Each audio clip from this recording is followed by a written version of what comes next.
Hola, ¿qué tal? Soy Dora Villalobos Mendoza y estamos en Ecos de Mirabal, transmitiendo desde Radio Universidad y también desde el Face, desde la página de Ecos de Mirabal. Muy contenta con este reencuentro, Carlos.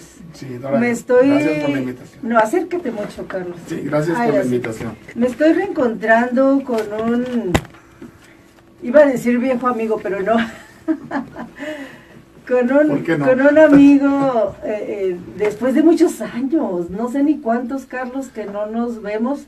Han pasado algunos añitos. Algunos años, sí. Me da mucho gusto porque, bueno, primero te recibo, Carlos Loya, me da mucho gusto y luego digo quién eres. Me da mucho gusto que estés acá. No, mucho, pues mucho gracias, Dora, por la invitación. Para mí es un honor poder estar aquí en tu prestigiado programa. Muchas gracias. Y vamos a hacer un gran programa, un programa de mucho análisis. Déjeme decirle a la gente del Face que no te conoce o la gente de Radio Universidad que nos está escuchando. Carlos Loya es un activista, yo así te ubico, de muchos años, de los fundadores de FEDECO, del Frente de Consumidores. Sí. Un FEDECO que durante muchos años hizo mucho ruido, defendiendo pues muchas causas de justamente de consumidores del agua, de la luz, del transporte, Sí. a los consumidores más pobres, ¿no? De servicios públicos también. Pero activista de muchas causas, durante mucho tiempo muy buena fuente informativa y bueno, te perdí poquito la pista, pero sí te veo y te escucho y te leo por ahí. Y siempre con esta misma línea de defensa de la gente más humilde, un activista de izquierda. Y bueno, pues te invito, Carlos, y a la gente que nos ve y nos escucha le comento, porque estoy haciendo análisis postelectorales a partir de estos resultados tan contundentes que manifestó la ciudadanía, ¿no?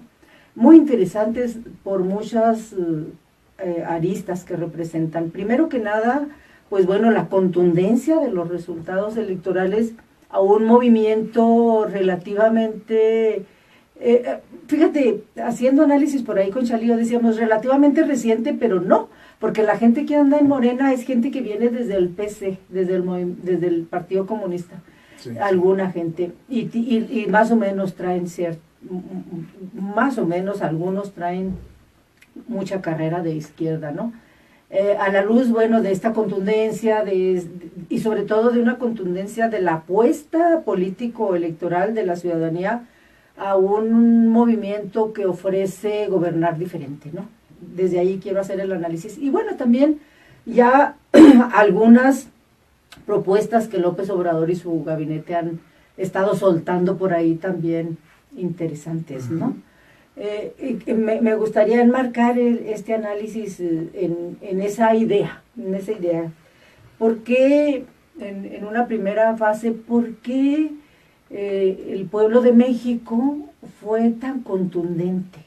Evidentemente quería que, con esta claridad, ¿no?, dejar la postura del deseo, pues, político, gubernamental, después de por lo menos 2, si no es que 3, pero por lo menos 2 muy recientes contiendas, incluso podríamos decir desde el 88 y por ahí algunas salteadas de, pues, como de sospechas y como de resultados, para algunos fraudulentos, para otros no, pero por lo menos de resultados no claros, ¿no? Sí, sí. ¿Qué te parece a ti? ¿Qué te llama la atención del resultado electoral? Bueno, mira, yo creo que partiendo un poquito de lo último que mencionabas, para muchísima gente, pues ahí está demostrado el 53, más allá del 53%, pues tomó la opción de un posible cambio, ¿verdad?, para mucha gente. Creo que esto, tú lo acabas de decir, no inicia, pero sí la efervescencia, pudiéramos decirlo, electoral con posibilidades reales de tomar el poder por parte de partidos de izquierda, Digo partidos porque esto sucedió en el año 88, que bueno, el Frente Democrático Nacional, otros sujetos y sujetas como Rosario Ibarra de Piedra, como el ingeniero ya fallecido del Partido del Trabajo, se me fue el nombre, Eberto Castillo, y otros sujetos, ¿no? Y es cuando se da la real posibilidad de llegar al poder. Con Cárdenas, con Cuauhtémoc Cárdenas, efectivamente, que ahí pues al final de la contienda prácticamente toda la izquierda se suma al proyecto y pues se logra el triunfo. Eso es lo que la gente, y ahora sí podemos hablar después de 30 años, podemos decir que la historia nos dio la razón de que pues no había condiciones democráticas en este país, y no lo quiero decir con esto que ahorita ya estén dadas esas condiciones, pero eran todavía mucho más complicadas. Sí mejoró la autoridad electoral, es decir, en el proceso, en estos últimos 30 años, sí por lo menos podemos decir que... Hay algunos cambios que yo creo que sí son importantes, ¿verdad? No existía el Instituto Federal Electoral, ¿verdad? Ahora INE. El conteo de votos ciudadanizado, todas estas cuestiones pues sí son una novedad, ya no ahorita, pero en aquellos años sí era como los grandes saltos en la cuestión político-electoral. Y antes de continuar yo con mi comentario, yo quisiera, a lo mejor, Dora, no soy el mejor candidato para hablar bien de todo esto, ni tampoco quiero decir que voy a hablar mal, pero bueno, algunos de nosotros, y yo me cuento entre ellos, hemos tomado otro tipo de opciones políticas, sociales sobre todo, o con la tendencia social como lo acabas de mencionar, y particularmente pues yo nunca he estado vinculado a ningún partido político. Sin embargo pues sí nos solidarizábamos con todas las causas que tuvieran que ver y que tienen que ver con cambios sociales. Finalmente, este 1 de julio de este año se da la culminación de un largo proceso con al menos 4 fraudes electorales, ¿verdad? Que fue el de Cárdenas, otra vez el 94, pues sí parece que se la llevó, y el 2000, la mal llamada... Que gana Fox con la oferta de la alternancia. Y que no hay, por eso digo, mal llamada alternancia, que siguió más de lo mismo, y los otros 2 fraudes de López Obrador, y finalmente culmina electoralmente. Hoy parece que todo de manera muy serena, es algo que al menos... Es una novedad. Es una novedad. Después de muchos procesos, es una novedad por la contundencia, ¿no? Nadie tiene duda de que ganó López. O sea, en los anteriores había la duda de que si ganó, que no ganó. Sí, los márgenes eran reducidos, ¿no? Sí. Y bueno, hay quien dice, y con datos, y digo, a partir también de las acciones posteriores, la quema de todas las papeletas en 2006, 2007, el gane pues en el 2012 con las famosas tarjetas Monex y otras formas de fraude. Bueno, se llega a este momento. Algunos creemos, y en esos me cuento, que bueno, tampoco es la salvación López Obrador, pero hay mucha gente que, bueno, pues que así lo cree, y que supone que va a haber cambios realmente, que va a ser otro país y que va a cambiar todo. Creo que con el paso de los años, y sobre todo en este último proceso electoral, para algunos se desdibujó mucho la figura de López Obrador en torno a unos cambios profundos que pudieran sugerirse o realizarse. Y particularmente esto se anota a partir de que establece alianzas con quien nunca las había tenido. Que en este caso pues estamos hablando de los sectores empresariales más fuertes del país, sobre todo los regiomontanos, con Romo en Monterrey, que es en este caso, entre comillas, el vicepresidente de este país, que no existe, pero pues es el jefe que controla la cápsula, digo yo, para impedir muchas veces que realmente los problemas lleguen al presidente, que todavía ni siquiera es formalmente señalado de esa manera, porque todavía faltan algunos procedimientos a seguir. Pero en fin, es el virtual presidente electo.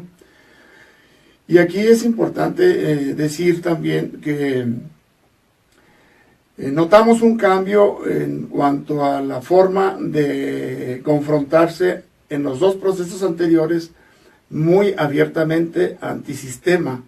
Y en esta ocasión, al menos yo así lo veo, es un candidato, o fue un candidato más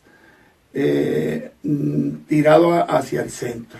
Sí, la estrategia la estrategia de una contienda a otra y a otra, se ve, el cambio de estrategia se ve muy clara, ¿no? La primera, la contienda del 2006, el gran reto o el gran problema que quizá enfrentó López Obrador, pues fue contra el sector empresarial, que lo llamó el peligro de México y que lo vendió como el peligro para México, y bueno, los grandes medios de comunicación, las grandes televisoras nacionales se unieron, por supuesto, al sector empresarial y lo vendieron o contrarrestaron su campaña poniéndolo como el peligro de México. Y sí pegó de alguna manera esta estrategia. A mí me llama la atención cómo ya en el 2012 se acerca al sector empresarial. Sí. Tiene o sea, en esos 6 años hizo trabajo muy cercano al sector empresarial. Ya en el 2012 el sector empresarial ya no lo nombra el peligro de México, ya se nota una cercanía, no como ahora, no como esta, pero ya se nota, ya hay una cercanía, ¿no? Sí, sí.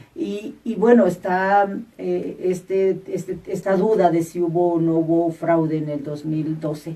Ahora, en esta contienda, el acercamiento ya fue más evidente, más fuerte, más claro, ¿no? Hubo muchos encuentros, de hecho, previos a las elecciones con grupos poderosos empresariales donde trataban de jalarlo obviamente buscando cómo comprometerlo para que el proyecto neoliberal continuase.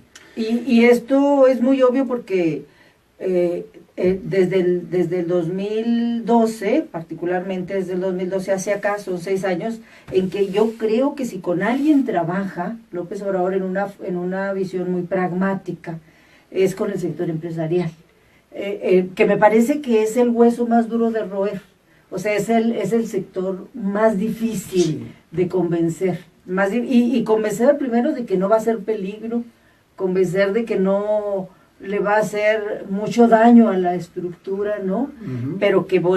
Pero que sí necesita hacer ciertos cambios, ¿no? A la economía, ¿no? Hay una frase que yo diría... Habría que ver en qué se pusieron de acuerdo, ¿no? Yo creo que hay una frase que a mí cuando alguien me pregunta, en este caso la quiero utilizar, que es de López Obrador, que dice, por el bien de todos, primero los pobres, y los zapatistas dicen primero los huesos, ¿verdad? O sea, los huesos del poder. Entonces, en este caso, yo creo que efectivamente lo pinta a López Obrador completo.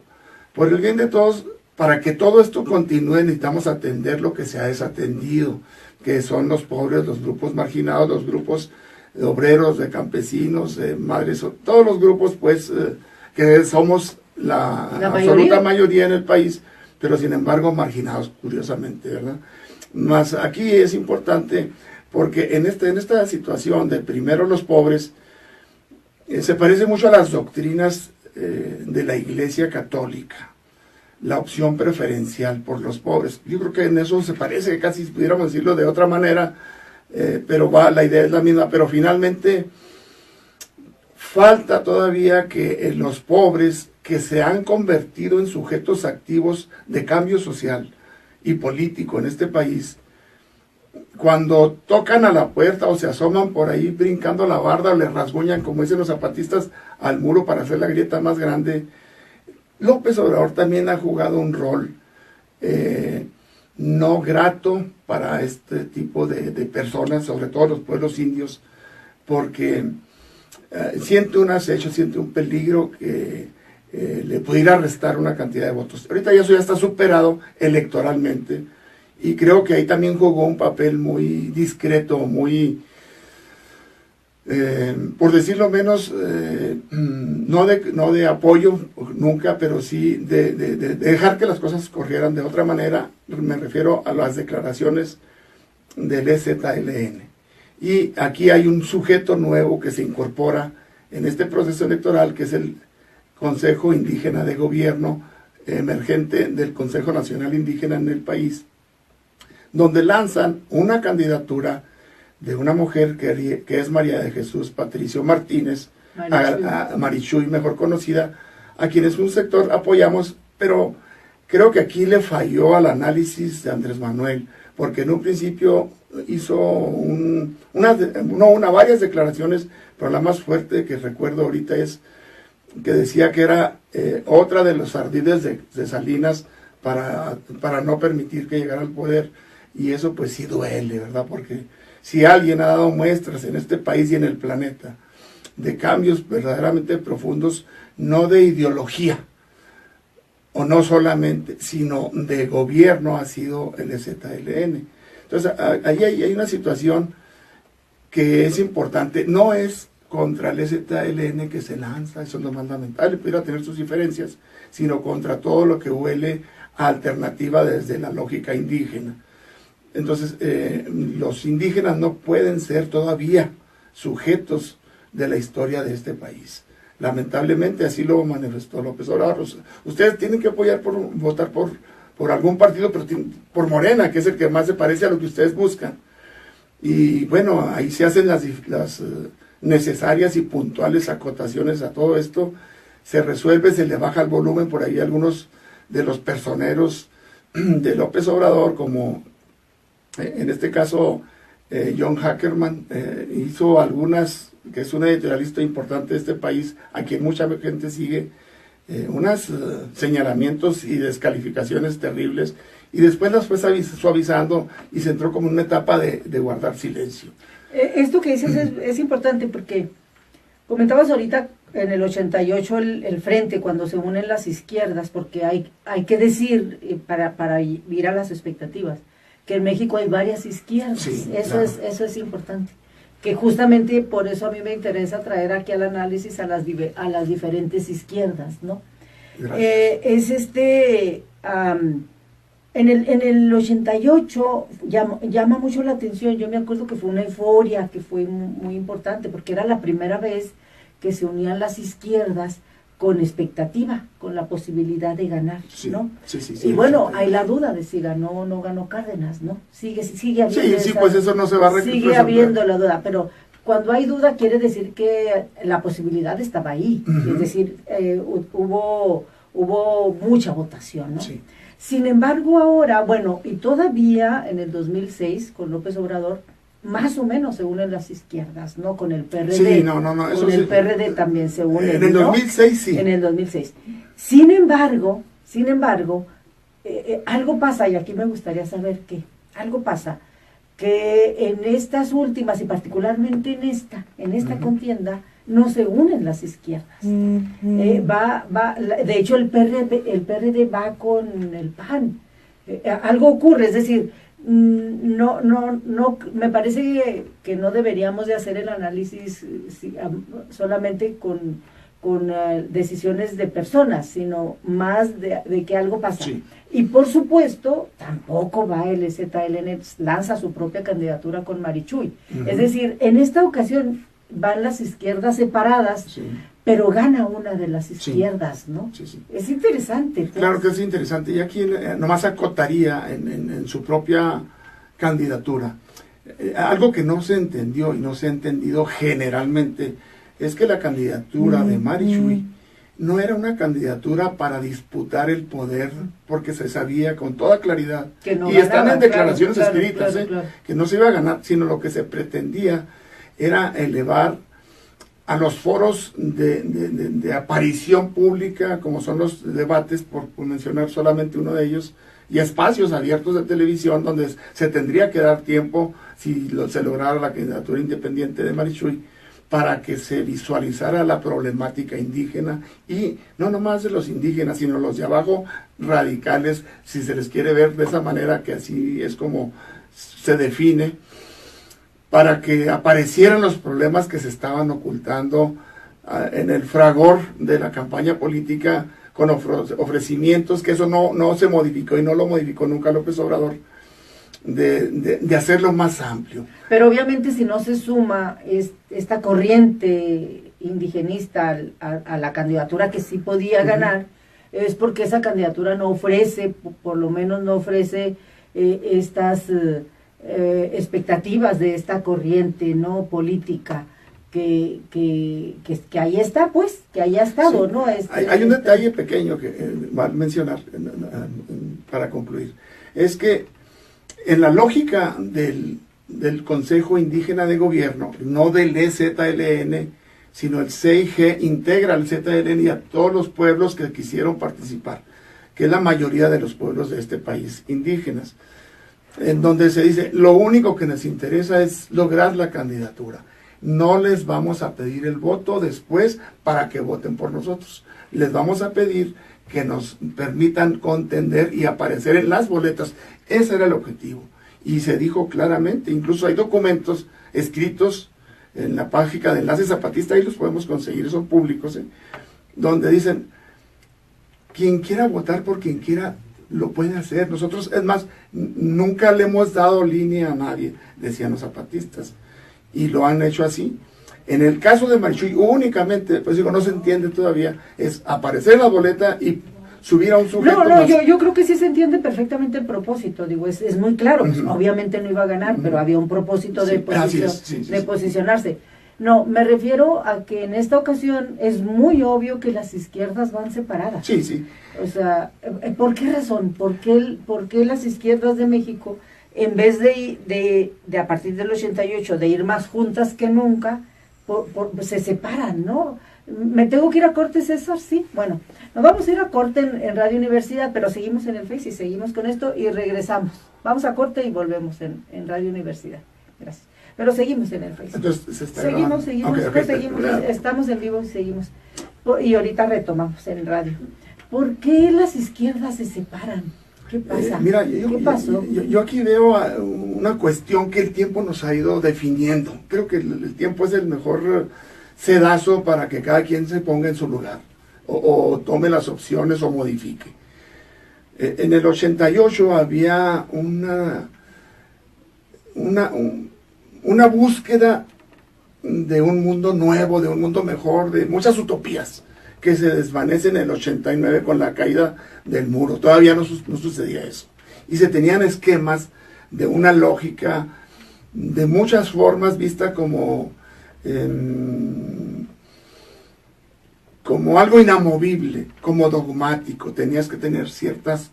Se viene el 89, cae el muro de Berlín, cae el socialismo real, y muchos se desdibujan. Esa es la primer crisis de las izquierdas mundiales, que a México pues no fue la excepción, en donde cae el muro y muchos de ser de ultra izquierda, ultra dogmáticas, se pasan a ser de derecha. En la práctica, sus discursos siguen siendo de izquierda, pero sus prácticas empiezan a ser otro tipo, diferentes a las que venían siendo. Esa es una razón. Y en México también ya venía arrastrándose con mucha fuerza, por lo menos desde el 85, con el sismo, con los sismos, una emergencia social que nace autónoma o fuera de partidos políticos. Y es cuando los partidos empiezan a quedar sin una base social cautiva que jugaban con ellos como mejor les convenía, y la gente regresaba. Y no estoy hablando de un partido, porque todavía el más avanzado era el Partido Comunista, no, el PSUM, que ese fue, y luego en el 88, el 89 se forma el PRD. El 91 es después del 89, 90, no, por ahí anda el dato. Pero todas estas cuestiones van aglutinando gente y van empezando a mezclarse personajes que vendían desde la lucha armada, otros de lucha social de izquierda y otra gente de la iglesia, en donde algunos, son nuestros orígenes. Y sí, del Concilio Vaticano. Del Concilio Vaticano II, comunidades eclesiales de base, sí, movimientos por el socialismo, movimientos de cristianos comprometidos en las luchas populares, una serie de movimientos sociales que van convergiendo, ¿no? Y dan como resultado... Regresamos, sí. Regresamos a Radio Universidad, en el Face no nos hemos ido, aquí seguimos. Estoy platicando con Carlos Loya. Carlos Loya es un activista de izquierda y lo acaba de decir, lo acaba de decir nomás que estábamos en el Face y no en la radio, entonces lo voy a reiterar.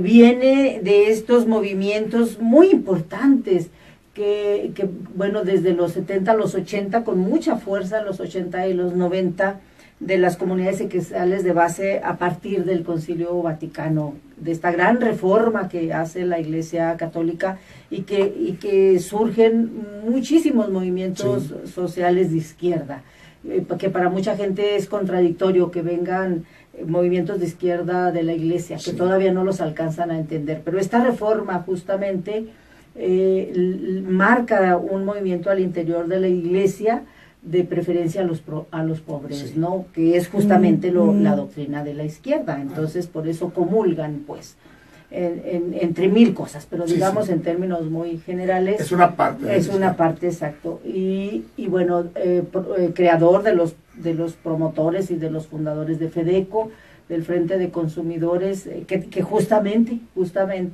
está en la defensa de chihuahuenses, en este caso de las clases sociales más bajas, en defensa del consumo de mil cosas, particularmente de los servicios públicos básicos, sobre todo. Y sobre todo básicos. Bueno, él es Carlos Loya, con el que estoy platicando, haciendo este análisis interesante a partir del resultado electoral, pero incluso más allá, hablando más allá de las izquierdas, ¿no? Y tú hacías, antes de irnos a corte en la radio, hacías este análisis de cómo México no es ajeno a los cambios mundiales que tuvieron las izquierdas en los 80s, 90s, ¿no? Sí, de hecho mencionaba pues que somos el resultado también de todo esto que acabas de mencionar y de fenómenos sociales que se presentan a nivel mundial, como la caída del socialismo, la caída del muro del 89 y el socialismo real, y se empieza ahora sí que a desmenuzar todos los errores cometidos, y empiezan a haber transfugas que se van hacia otros grupos de poder, los que buscaban el poder, y se da una izquierda también no electorera, de la cual participamos alguna gente, y somos recelosos, no enemigos, porque no es así, de los partidos de izquierda. ¿Por qué? Porque planteamos otras cuestiones más de fondo. Planteamos transformaciones sociales que no tienen que ver necesariamente, y es un fenómeno nuevo lo que voy a decir, con el socialismo, la lógica que se planteaba en aquellos años, sino más bien con un mundo posible, con un mundo mejor, con un mundo utópico y con un mundo donde se construya desde las necesidades cotidianas de la gente, y no con proyectos acabados en un escritorio o muy craneados, muy pensados por intelectuales de primera línea, sino que la gente de abajo empezamos a convertirnos en sujetos pensantes, actuantes y proponentes. Y empezamos a tratar de transformarnos a nosotros mismos, simultáneamente de ir transformando nuestro entorno en el cual nos vivimos y nos desarrollamos. Entonces, en este contexto, casi se habla muy poco de este tipo de izquierda, porque los partidos seguían manteniendo la hegemonía política del poder. Pero estos partidos cada vez se van quedando sin esa base social, porque también van cobrando terreno otros conceptos novedosos, surgidos, algunos de ellos, a partir de la teología de la liberación, que sus inicios más primarios en América Latina, que aquí nace, por cierto, es en los años 50. Y después viene de esto el Vaticano II, y viene en el 79 Puebla, y entonces es donde surgen los documentos de Puebla, y en este Concilio Vaticano II, que es del 59 al 64, y Puebla actualiza el Concilio Vaticano del 79, y es el empujón que el Papa, y aquí estoy hablando de cuestiones eclesiales, pero que tienen que ver con esto. Totalmente. Pablo VI dice, ok, vamos a acompañar a la gente, vamos a abrirnos a otras versiones, y es cuando empieza pues a haber mucha efervescencia, pero también hay unos controles. Pero hay laicos, o habemos laicos, que decimos, hey, no queremos estar bajo la sombra de que el día de mañana los jerarcas nos digan, no es por aquí, y se me callan, ¿no? Entonces empiezan a surgir movimientos autónomos con principios evangélicos, cristianos, pero con una lógica diferente, no del poder, sino de la construcción desde abajo, con lo que se conoce en la Biblia como los pequeños restos que están desde antes de la venida de Cristo. Y hablaría mucho de eso, pero bueno, ya me extendí demasiado. No, pero es importante porque hay una corriente o muchas corrientes de izquierda muy ligadas al Concilio Vaticano. Sí, muchísimas. Muchas. Lo que sucede es que en toda Latinoamérica. El Papa Juan Pablo toma aquí estaba don Alberto Almeida, era un gran apoyador, el gran impulsor del Concilio Vaticano. Por lo menos respetaba mucho de todas las corrientes de base, ¿no? Impulsó todo. Don Manuel Talamasca Mandari en Ciudad Juárez. Y muchísimas organizaciones. Don Pepe Yaguno en la Sierra. Que en su momento fueron organizaciones muy incidentes, muy influyentes, como COSIDAC, como todas estas. Sí, de hecho, nosotros nacemos en este contexto de efervescencia. Exacto. Y con otra lógica que no es la lógica de los partidos. Exacto. Incluso tenemos algunas confrontaciones porque no es lo mismo tener una formación partidista más vertical, más de lógica de toma del poder, que tener otra perspectiva más social, más incluyente, más abarcativa, como diría Leonardo Boff, el gran teólogo de la liberación, silenciado por Juan Pablo II, movimientos holísticos, que hay que tomar en cuenta todo lo que hoy decimos, y retomo, voy a dar un brinco para no perder la idea al momento actual, porque nosotros decimos que López Obrador está descafeinado, porque perdió la esencia en muchos aspectos. Si revisamos todo lo que sucede el día 3 de este mes, con los primeros que se reúne López Obrador después del presidente, es con los empresarios. Y lo obligan o acepta o por estrategia, no lo podemos saber, no podemos juzgar de alguien que todavía no toma el poder, estoy consciente de eso, pero sin embargo lo empiezan a buscar encapsular para mantener los privilegios. Y en esa lógica, si queremos que este planeta, Dora, cambie, si de veras queremos un hombre nuevo, como decía el Che Guevara, si queremos una humanidad realmente transformada y que pueda seguir viviendo miles de años en este planeta y no 100 como es la lógica si seguimos en este abismo al cual vamos. Y no estoy hablando de partidos, estoy hablando de no respetar el medio ambiente en el que vivimos. Entonces, si queremos eso, necesitamos renunciar por necesidad, por vida, por sobrevivencia a la lógica del capitalismo, a la lógica del neoliberalismo. Cuando se dice que López Obrador no es neoliberal, puedo estar de acuerdo, pero el neoliberalismo no es nomás que la otra etapa del capitalismo. No es que hay un capitalismo muy bueno y el otro muy agresivo, no. Los dos nos van a llevar al barranco. Al final es un proceso, fíjate, yo le encuentro una explicación muy lógica y muy pragmática a esta reunión de López Obrador con los empresarios. No sé decir si es bueno o malo, no sé decir. Me parece que es pragmática y punto. Habría que ver qué va a hacer para beneficiar a los pobres realmente, para poder hacer eventualmente en 1, 2 o 3 años o algún tiempo la evaluación. Pero me parece que había la urgencia de calmar los mercados financieros. Había los semanas, días previos a la elección, porque el asunto del peligro nunca se fue. Es decir, siempre hubo durante toda la campaña, y al final todavía sí hubo, yo sí vi por ahí intenciones de cierto sector empresarial, del más fuerte. Sí vi todavía una intención de bloquear, de disuadir, ¿no? Y sí una intentona de juntar al PRI y al PAN, que quién sabe por qué no lo logró, se me hace raro, pero yo pensé que incluso lo podía lograr, pero de que lo intentó, todos pensamos que sí, de que lo intentó, y al final algo pasó, pues que no funcionó, pero había todavía esa posibilidad. Incluso los análisis periodísticos de los especialistas financieros, todavía los días previos a la elección, eran: se va a caer el mercado, se va a caer. Si se cayó cuando ganaban los del PRI y del PAN, se había devaluación, se había esto, con López Obrador, todo el mundo decía, se va a ir, incluso yo creo que hubo gente que compró dólares, ¿no? Sí, pues, fracasaron, ¿no? Yo supongo, pero sí había incluso la gente que eventualmente le podíamos tener fe a López Obrador, sí teníamos muy adentro el miedito de se va a caer el peso, de otra vez va a haber bronca, creo yo.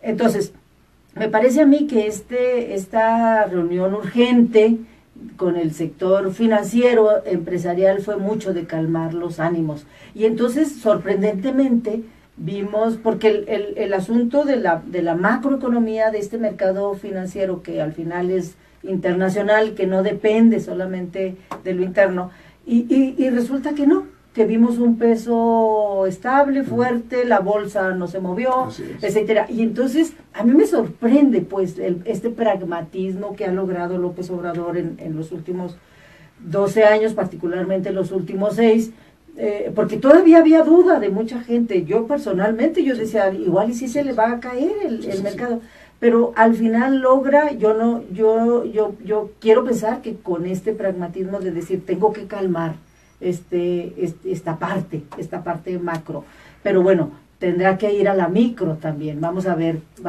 qué, ¿no? Yo creo que sí lo puede hacer, y decía ahorita, y sí es cierto, a veces estamos juzgando a López Obrador como si ya estuviera ejerciendo el poder. Claro que hay algo de eso, ya el otro quedó opacado, y eso es la lógica del poder en México siempre, aunque hoy más marcadamente, porque sí hay al menos una expectativa como nunca de un cambio, y esto también lo obliga a tener otro tipo de movimientos. A tu juicio, Carlos, ¿qué expectativas tienes en lo poquito, en lo mediano, en lo mucho o en la nada incluso, ¿no? En términos de cambios sustanciales o no tan sustanciales que pueda traer este gobierno a México, este próximo gobierno Yo creo que si lograra este gobierno realmente hacer práctica la democracia participativa, no solamente a partir de las encuestas o a partir del referéndum, la revocación de mandatos, sino de preguntar qué quiere la gente que se haga y escucharla y decir lo que la gente quiera, aunque desde el poder es muy difícil. Pero tiene práctica López Obrador en eso, sí, ¿no? Sí, bueno, hay prácticas, pero también han cambiado muchas cosas. O sea, sí ha recorrido, esto de que ha recorrido el país escuchando es verdad. Es cierto, no, es la persona de los políticos, el que ganó, pues, el que conoce al país de todos los rincones, porque lo ha hecho, o sea, no podemos negar lo evidente. En esa parte yo creo que le da un plus. Vamos a ver de qué le sirve esto, ¿no? Vamos a ver si eso hay sirve, como desde que puede cambiar la participación social en todos los aspectos, porque tú sabes que todavía en México, para mal o para bien en este caso, existe el presidencialismo, y lo que el presidente diga prácticamente no hay quien lo pueda contener, que no es bueno eso, pero sin embargo es la lógica del poder.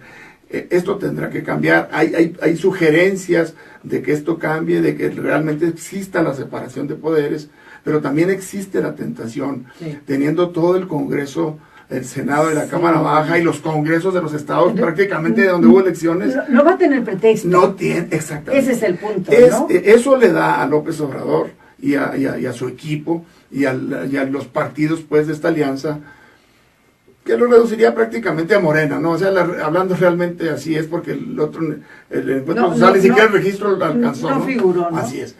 Entonces, les daría la posibilidad de un respiro más a este sistema. Eso es lo que nos cuestiona a nosotros también.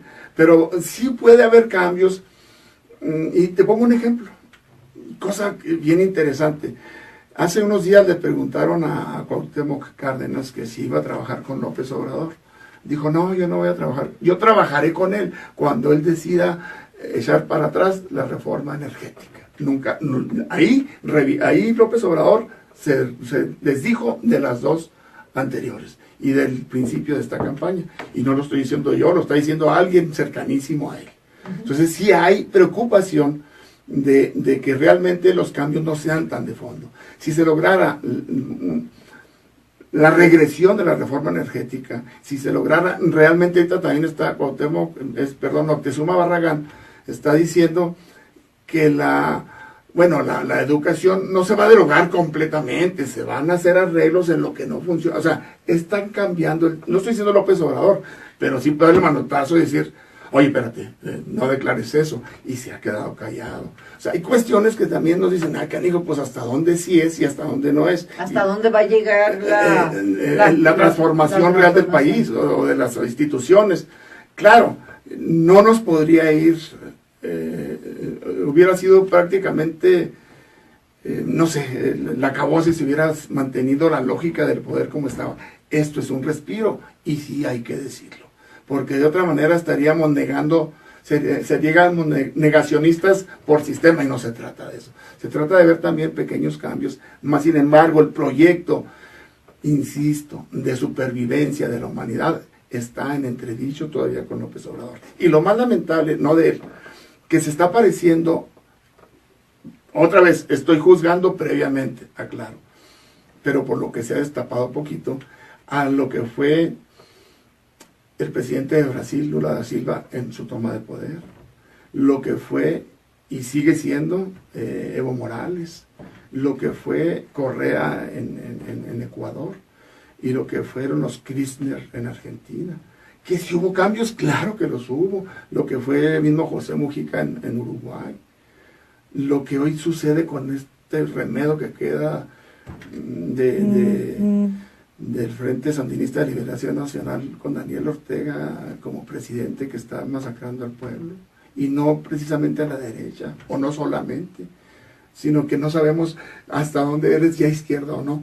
Entonces, estos grupos, estos países que gobernó la izquierda social, la izquierda política, porque en Brasil gobernó la izquierda social, con lo que hablábamos ahorita de las comunidades eclesiales de base, que le fueron el sustento ideológico muy fuerte, pero sin embargo no lograron limitar o darle la vuelta al extractivismo. Esperamos que López Obrador haya aprendido, y los políticos de Morena, de esta lógica del poder que no funcionó en aquellos países, y por eso también mucha gente se volteó. No es tan bonito todo lo que está sucediendo en América del Sur, y estoy hablando en una crítica con fundamentos. La represión que Evo Morales hizo contra grupos indígenas, hermanos suyos, por no ponerse a gaceras en la selva del Amazonas, que comparte con otros países, incluyendo Brasil. Hay ejemplos nada más, en donde la represión, la desaparición, el asesinato de negros en Brasil no se mantuvo, sino que aumentó en las favelas. O sea, estas son facturas que también la gente, en alguna manera, no le cobró directamente. Sabemos que se dio un golpe del poder judicial, eso lo entendemos, pero también no hubo los cambios que pudieron haber hecho. Y de todo eso, ojalá ya aprenda López Obrador, para que en México no se vayan a repetir esas mismas situaciones. Porque ahorita prácticamente los partidos hegemónicos, llámese PRI, llámese PAN en este país, están destrozados. El PAN sacó ahí medio sacó, pero sabemos todos bien que no le pinta ni siquiera poquito, no sacó ni siquiera el 50% de los votos que sacó López Obrador.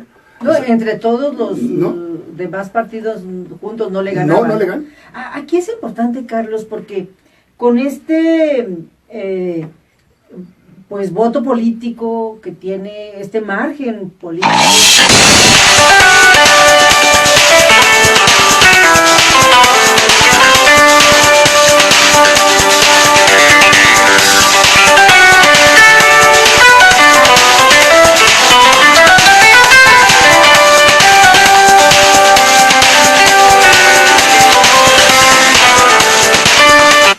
bueno, que la corriente del PRI del PAN, que tendría que ser la oposición lógica, como sistema se vaya simple y sencillamente como simple oposición.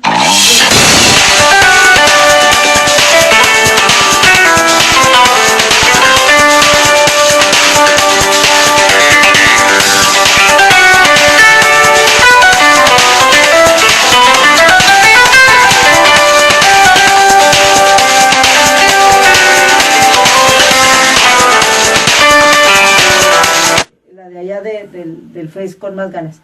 Se requiere este movimiento de izquierda que puede ser el ZL, y bueno, todos los grupos, no nada más LZ, sino todo este movimiento, digamos.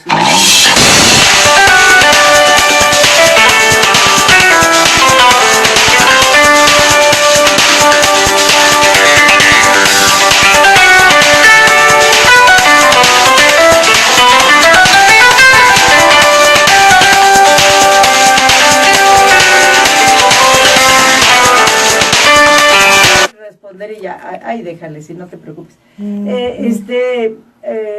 La gran pregunta es, ok, fue muy contundente el voto, fue muy clarísimo, pero bueno, la gente que fue a votar y que fue mucha y que fue contundente se va a quedar ahí ya como muy a gusto en su casa, y pues hay que López Obrador y su gente y su gobierno hagan lo que quieran y gobiernen, y como siempre ha ocurrido, o se va a poner las pilas, porque eso es lo que tendría que seguir. Fíjate que acabas de tocar me parece que esta corriente tuya, esta corriente donde tú andas, pues puede ser esa, la corriente que vigile, ¿no? Efectivamente, eso fue lo que le sucedió a estos gobiernos que acabo de mencionar. La gente, los luchadores, los que los llevaron al poder, dijeron, ahora sí, ya estamos aquí a descansar mientras que cambia el país. Y no siguieron presionando, porque ahorita mencionábamos de que los que quieren encapsular a López Obrador es el poder, es el dinero. Y que es normal, que es claro, explicable. Pero también nosotros como sociedad tenemos que empujarlo, tenemos que obligarlo, tenemos que presionarlo, o tenemos que reforzar esa idea para que no sea complicado hacer los cambios que se te escogimos para que hubiera cambios de verdad, porque eso sí es contundente, ¿no? Claro. O sea, la gente votó para que haya cambios. Los empresarios no votaron por él, va a acabar pronto.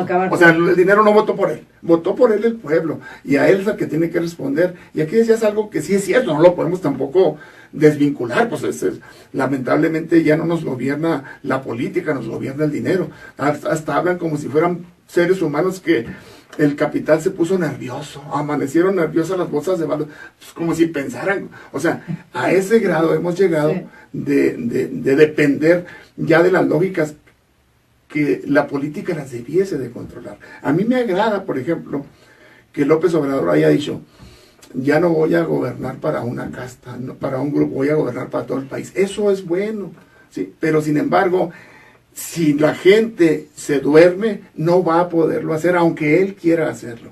Y aparte de eso, hay gente, chapulines de esos que nunca faltan, y que se le llenó a últimas horas la canasta de los que van a gobernar. Está generando mucho ruido el asunto de bajar los sueldos a funcionarios. O sea, todo el funcionariado, que es enorme la burocracia, y que hay algunos sectores que ganan mucho dinero, ¿no? Mira, si logra no dar marcha atrás y mantenerse, la gente va a creer y lo va a apoyar y va a salir pero si flaquea, se va a dar un gran chasco. Entonces tenemos que ser como muy contundentes. Yo insisto, yo no estoy apoyando pero no puedo cegarme. Yo no apoyo a López Obrador, pero no es mi contrario, no es mi enemigo, ¿sí? Es mi enemigo en función de que el proyecto de humanidad no va trabajando todavía en él.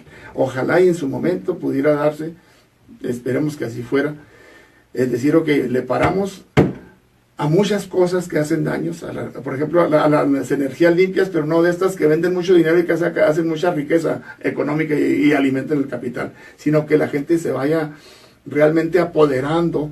No me gusta la palabra empoderar, porque se me hace muy de derecha esa palabra, francamente, pero bueno, que se vaya apoderando realmente en la práctica de lo que es suyo, y que vayamos empezando a preguntarnos para dónde caminamos. Como dicen, valga otra vez, los zapatistas, caminar preguntando. Vamos bien, vamos más, nos caemos todos, pero preguntamos antes de irnos al barranco, y nos salimos juntos porque decidimos irnos por ahí. Pero cuando alguien nos lleva sin preguntarnos, ese es la gran tentación que sigue prevaleciendo, porque la lógica del poder, que es la lógica que llevó a López Obrador a donde está ahorita, es así, es vertical, no es de abajo. En el gobierno de la Ciudad de México hay ejemplos, pero sinceramente, Dora, yo no tengo ahorita uno que me lo digan, en donde la democracia participativa realmente la ejerció López Obrador, salvo las consultas, eso sí, pero democracia de mayor participación social, esa ahí todavía nos debe, y creo que puede abonarle. Insisto, todavía falta que llegue al poder, pero sin embargo, también que le baje un poquito, como decía el mismo, ¿verdad? Que se serenen, porque hay gente muy cercana a López Obrador que puede echar a perder posibilidades. Él ofreció, no en 15 minutos, pero ofreció cumplir los acuerdos de San Andrés. Ojalá, y si los cumpla, va a distensionar mucho. No se los va a ganar. No se trata de que ya nadie sea oposición, pues es que es lo que enriquece. Y el que no pensemos igual nos da riqueza. Como dicen ellos mismos, un mundo donde muchos mundos quepan. Porque al final de cuentas, si todos pensamos igual, pues no tiene sentido o no tiene mucho chiste esto. Pero sin embargo, si el rumbo creo que es necesario para bien de mis nietas y mis nietos, que cambie. Porque si no, y los tuyos también, no va a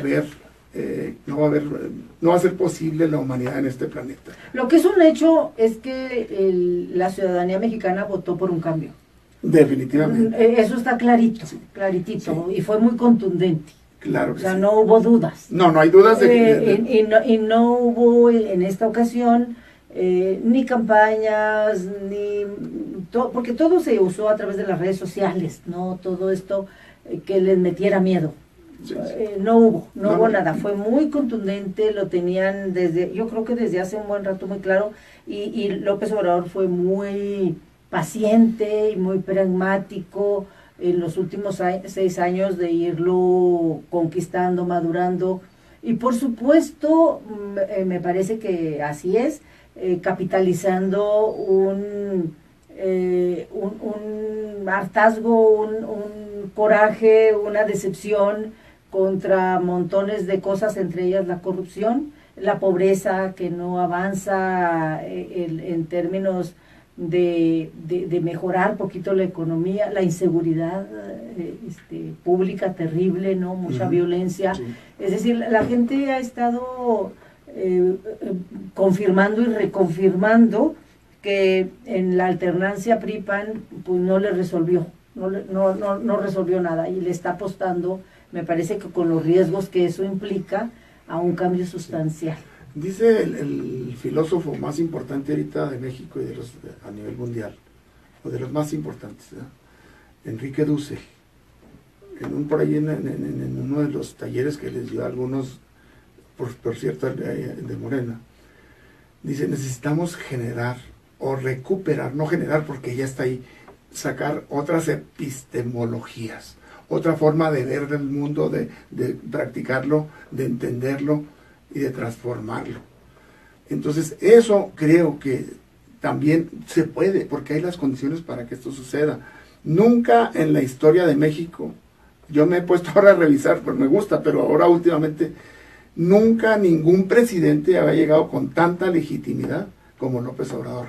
Ni Benito Juárez, ni Lázaro Cárdenas, que fueron los modelos, él habla de la cuarta transformación, de la independencia. Bueno, ahí no hubo ni siquiera elecciones, ahí fue un relajo hasta el 56, que es cuando toma el poder Benito Juárez, 1856. Y en este caso, como país no tenemos práctica de democracia, no existe en este país jamás, con estas excepciones que acabo de mencionar, como pequeñas lucecitas que se apagaron otra vez, no existe una vocación democrática. Ahorita el acabose fue, lo que hizo crisis fue la terrible corrupción y las masacres que están sucediendo día con día en este país. Creo que por ahí puede empezar un poco la transformación, pero con un planteamiento hacia la sociedad para que generemos, si así lo queremos, si no, pues seguirle. En otras epistemologías, en otras concepciones del mundo, que no tiene que ser, aquí es importante, no tiene que ser necesariamente el socialismo, porque también ya trae muchas cuestiones cuestionables, la misma lógica que se antepone el capitalismo que nos enseñaron, eso ya no funciona. Tenemos que construir todos los días algo diferente, y que no funciona, pues irle buscando hasta que encontremos juntos algo que nos salve como humanidad. A mí me parece también bien importante que en el caso de las mujeres, que aquí también se ve un ejemplo muy padre, muy novedoso, que prácticamente la mitad y mitad, ahí están, nunca habían llegado las mujeres al poder. Mujeres muy brillantes y con ofertas interesantes. Y también las mujeres nos pueden traer epistemologías nuevas. Recordemos las mujeres quemadas aquí en México y bueno, al menos en Occidente, en las hogueras, porque eran las que tenían el conocimiento, y para despojarlas de ellas, las quemaban. Primero quemaron libros, pero a las mujeres no había que quemarles nada porque ellas eran el conocimiento en sí misma.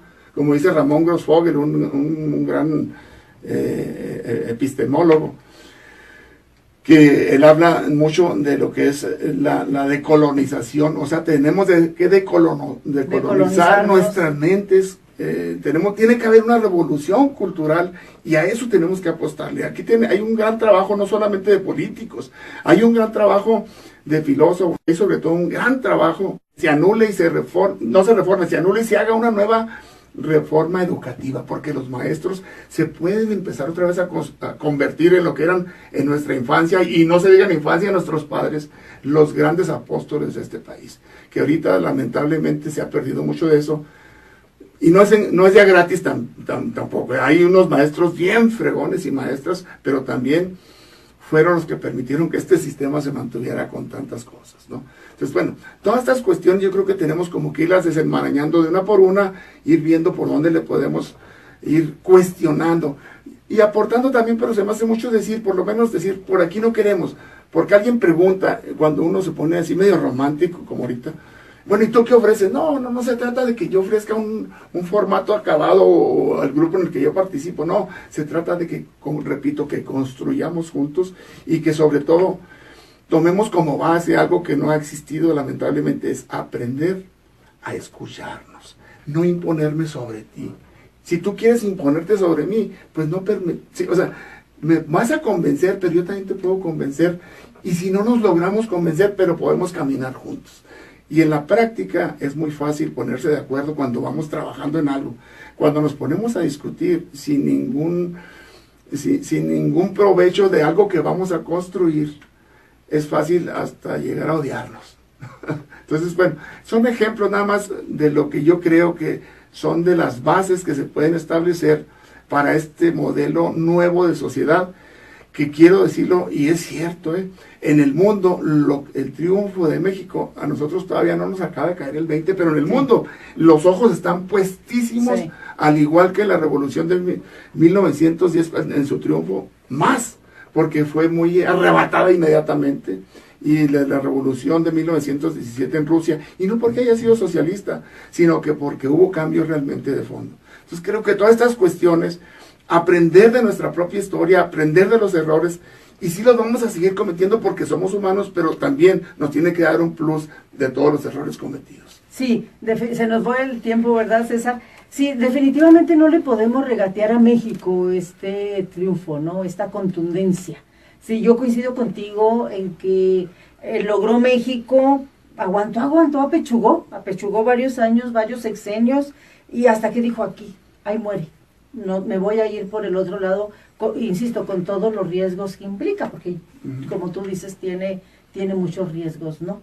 Ahí está, y sí, yo creo que los ojos del mundo está viendo a México y decir, caray, pues México tomó una decisión muy contundente para cambiar su rumbo. Y la tomó el pueblo. Y la tomó, sí, claro, sí, claro.